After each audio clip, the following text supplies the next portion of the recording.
Now we begin to consider the application of second-order linear and nonlinear equations, homogeneous, non-homogeneous, to various physical systems.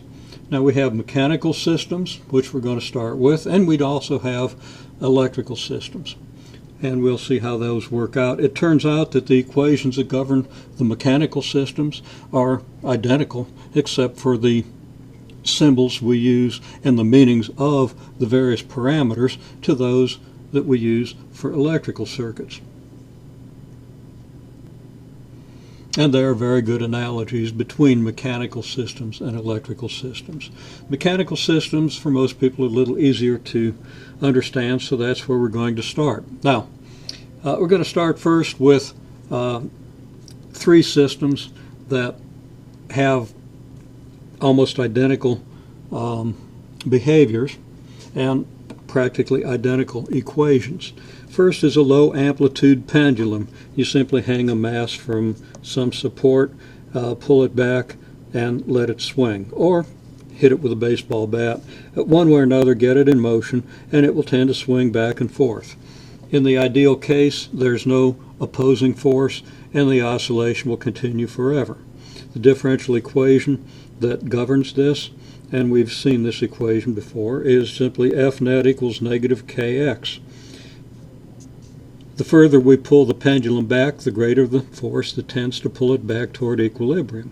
The net force is in the direction opposite our pullback, so we have F net equals negative kx, where we set up an x-axis where x equals 0 at the equilibrium position, the position where the pendulum hangs naturally with 0 restoring force, and position function x of t. So this x represents our position function x of t.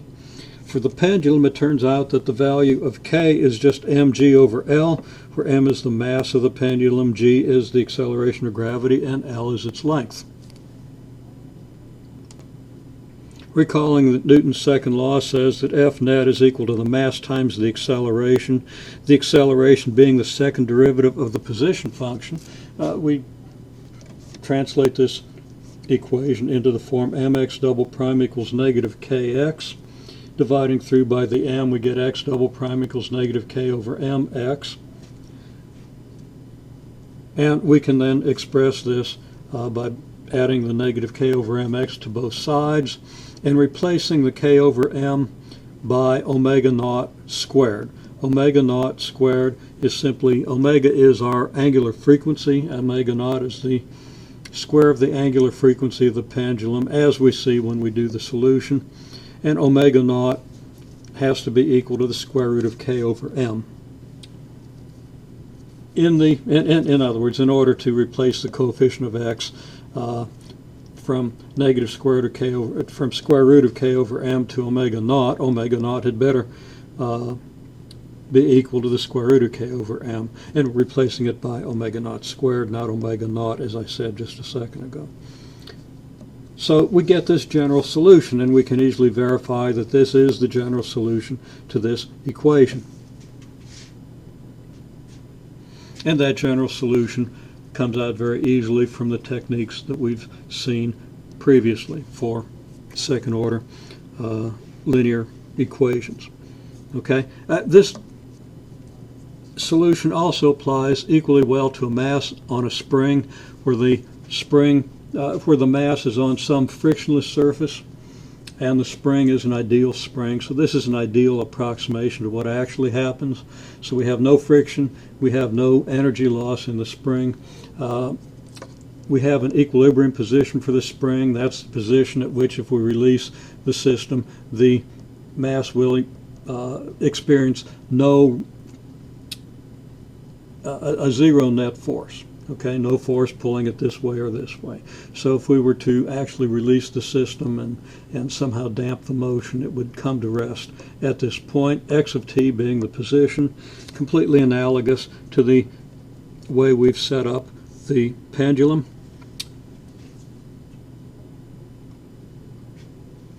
And in this case, again, we get F net equals negative kx. Again, assuming an ideal spring, that's simply the law that works for an ideal spring, and a well-made spring approximates this ideal very well. And from this we get the same equation that we had before, and everything else follows the same as it does here. Omega naught is going to be the square root of k over m. The only difference between this system and this is that here it's actually gravity, the way the gravity and the tension of the string articulate, that gives us the restoring force. Here it's the direct force exerted by the spring as a result of being stretched or compressed. In any case, we get a solution function that's of the identical form that we have up here. If we hang the weight so that we have some equilibrium position, the position at which the weight would rest without moving, and we set up a y-axis where y equals 0 at equilibrium and y of t is the position function. The position is a function of t, and we get an oscillation, an up and down oscillation. In this case, the f net would be negative ky, which is exactly the same as f net equals negative kx, except here we happen to be using y for the position function, and here we used x. So that our equation becomes my double prime equals negative ky, etc. Everything identical here except we're using y's where we previously used x's, and we again get a solution function of exactly the same type. In this case, the solution function would be a y of t, whereas in this case it's an x of t. But everything else is identical. In the ideal case, where we have no external forces, only the restoring force acting on the system, this is our complete solution. And depending on the initial conditions, we can evaluate the C1 and C2 to accommodate initial conditions of position and or velocity. And we should pretty well completely understand how that works at this point for the ideal system. Now, what if there's some friction here? There will be at least air friction, air resistance. There's probably going to be energy losses in the spring and some kind of drag force here. What's going on if we do have some sort of resistance? In that case, we have to introduce another term into this net force equation, and the net force is no longer going to be the ideal negative kx or negative ky. In that case, as we'll see, we're going to end up with a second order non-homogeneous equation, and we're going to have to use either variation of parameters or undetermined coefficients to solve the equation.